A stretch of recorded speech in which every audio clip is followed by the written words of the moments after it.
I cheated on my loving husband and married my affair partner. Now karma strikes back when I learned that my best friend married him. My ex-husband divorced me in 2019 and moved about 2 hours away a few months into the pandemic. He found out that I was cheating with a local shop waiter. I told him that I fell out of love and it is best that we separate. Our divorce was amicable, but once it was finalized, I never heard him again even when I would wish him well on birthdays and holidays. I even sent him a graduation gift when I heard that he finished his PhD program. Other people in our social circle, including my parents and sister-in-law who sent him a gift, received handwritten thank you cards. I didn't get so much as a text.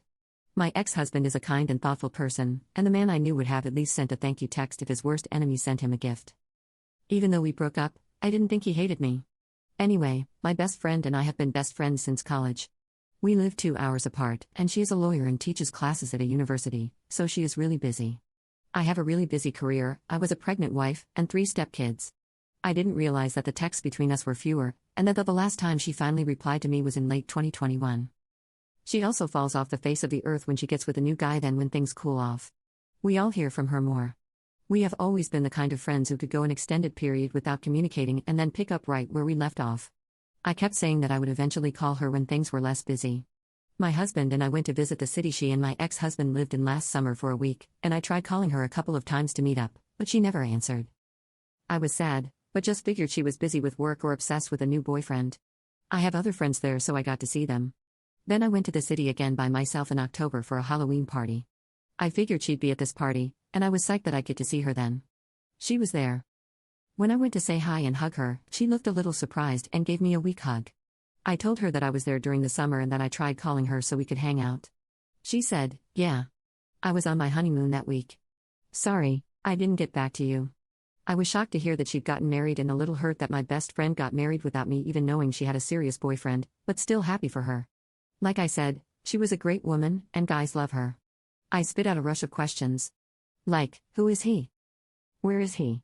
What's his name? What's he like? Where'd you meet him? How long have you been together? She paused for a moment and then just bluntly said, "It's Jack." I can't describe how it felt to hear those 2 words come out of her mouth. I felt sick to my stomach and I immediately wanted to die. I have never felt like that before. I just said, "What the F?" She told me that I didn't get to be mad because I broke his heart and they didn't start dating until 2 years after we got divorced and that I chose to be with some waiter anyway. I drank the rest of the weekend because it was the only way I was able to sleep. I feel betrayed by both of them. My best friend since I was 20 years old married my ex-husband behind my back. I was married to him for 6 years and they were never even friends, and now they are in love with each other. I went back home and I know that I was distant with my husband and the kids because I was just hurting so much. After a couple of weeks, we had a big fight and he called me out on being distant and accused me of cheating. I finally came clean and told him about my ex and my best friend, which he scoffed about and said he'd known about them for a long time now because of social media. I flew into a rage and we fought for hours. He betrayed me by not telling me the entire time he knew. He didn't say anything when I mentioned my best friend not returning my calls or messages. I didn't get to sleep before going to work and after work. I just stayed with my parents for a few days. When I finally went back home, we got into another fight where he accused me of still being in love with my ex and said that I wouldn't care if I wasn't. Called him stupid and said that he wouldn't understand because he doesn't have any friends.